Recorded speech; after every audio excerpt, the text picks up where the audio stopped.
Whether you want an easy free-to-play way to fight Feixiao versus Feixiao, you are stuck on her first phase, or need help with Hoolay, I hope I'll be able to help you today. May your blades... Ah, forget it. Let's go and make this a quick victory. I'll start with Feixiao's main boss battle. If you want to skip to its last phase or any of the fights mentioned, please use the timestamps I will leave below. First thing you need to do to successfully beat this boss as a free-to-play player is to get rid of Yingxing that you carry on into this phase from the previous one, where his presence on your team is required in the story mode. As you already get an extremely powerful character for this phase, all you need is to protect Feixiao, as this boss deals big damage frequently, so you need good healing in timely manner. For a free-to-play player, I suggest 2 healers, and my choice were Gallagher and Natasha, as they are also useful for breaking the enemy's weaknesses. For the remaining position on the team, get a character who will help dealing the damage once the weakness is broken. It can be any of your well-built characters. I chose March 7th as she is a perfect battery for Feixiao's ultimate. They act consequently in the fight, charging each other's skills, so I would say March is perfect for this battle. The strategy is simple. Break the weaknesses, heal as much as you can. Prioritize healing at all times. It won't take too long even for a fully free-to-play player to win. I'm going to speed up the rest of this fight as a proof you can in fact do it, and you can skip to the next timestamp for the last phase of the fight.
At the last phase, the Shadow of Feixiao has the ability to apply the outrage state on your allies and deals higher damage. Do not worry too much about the characters who become uncontrollable.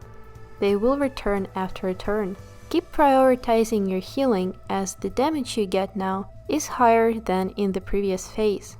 Definitely choose to break down the shield of as many parts of the enemy's body as possible, instead of pursuing the parts which weaknesses are already broken, as the more you have down, the more damage the boss will take. As long as you keep Feixiao alive and continue breaking the enemy's weaknesses, you're fine and would slowly but surely get to the end. Once again, I'm leaving the sped up portion of the final phase to prove you do not need limited 5-star characters to beat this boss. And if you need help with Feixiao Phase 1 or Hoolay, please skip to the next timestamp.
If you're stuck at Feixiao Phase 1, it's no big deal. Yingxing is really not the best character for hoyoverse to force on our team, especially considering his damage type does no weakness break to this boss. So I suggest you pick the best character you have of physical, fire or quantum damage type to break Feixiao's shields quicker and deal more damage. I chose March 7 because my two healers are good enough to break her weakness, and I wanted to show you that you really don't need anything extra for this phase. Just keep your characters alive, as Feixiao has a bonus attack and deals a lot of damage, so you need those healing skills to accumulate quickly. Otherwise, with two mediocre damage dealers, I finished this phase within 3 minutes, and I believe you can do far better than I. As per usual, the sped up clip is here, and for those of you who need help with Hoolay, who personally seemed like the hardest part of the story chapter, kindly skip to the next timestamp.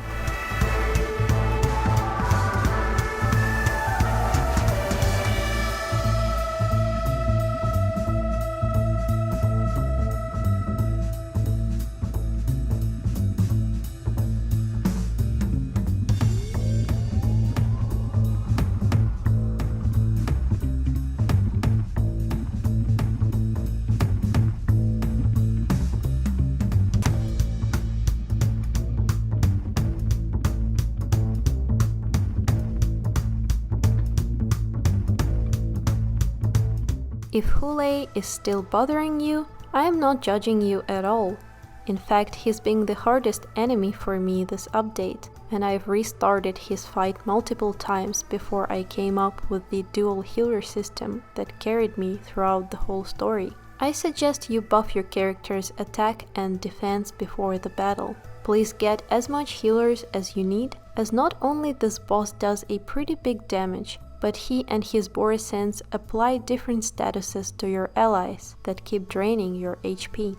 For this fight, I chose my own March 7s instead of the story mode one, as I believe mine is better, and Sushan as an additional damage dealer for March 2 support. Gallagher and Natasha are the most for this fight, because they help break the enemy's weaknesses and lessen the damage Hoolay would deal with his skill, but also provide timely healing. None of my characters are fully built, as you can see my Sushan is absolutely weak, but that's the point. This dual healer strategy would be able to carry you through the fight, and you would be able to make it if you prioritize healing March and the DPS she supports. Once you get to the second part, you don't need to change the strategy. It even felt easier than the first one with this team, and I hope it would be an easy fight for you too.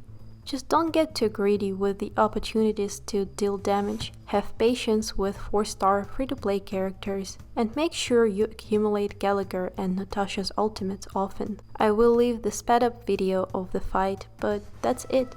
I hope it helped, and if you have any questions, I would absolutely answer them in the comments. Good luck, and I hope to see you in my next video.